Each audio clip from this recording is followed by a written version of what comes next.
Hi everyone! Today we're making a very easy version of chicken and rice. As you can see, I started with 1 stick of butter in a saucepan on medium heat, and I added some cream of chicken, cream of mushroom, and cream of celery soup. We're just going to mix these together until the butter is melted. And now I'm adding in 2 cups of water.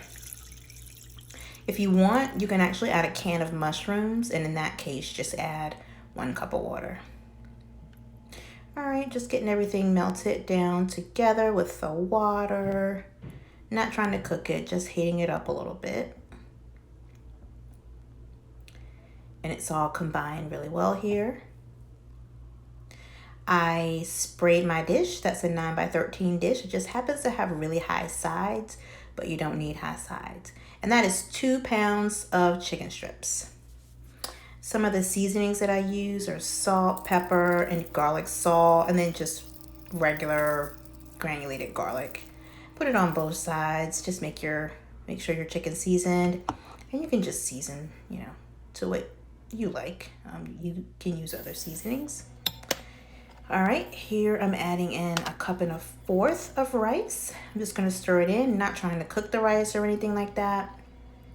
Just gonna let that kind of combine with the other items, and then I'm just gonna put this in my dish. There we go.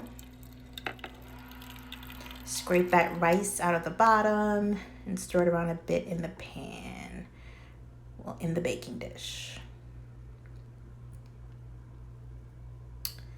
Once that's stirred around a little bit, we're just gonna add in those chicken strips. This is a super easy recipe, and people will really think you can cook, guys. I'm telling you.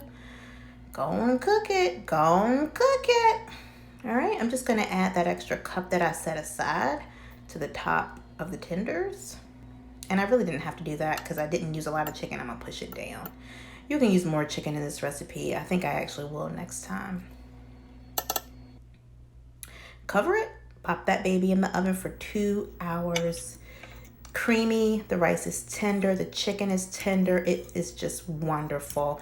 If you're on a health kick, please use less butter, but as you can see, there's plenty going on here. This was delicious. Enjoy, guys.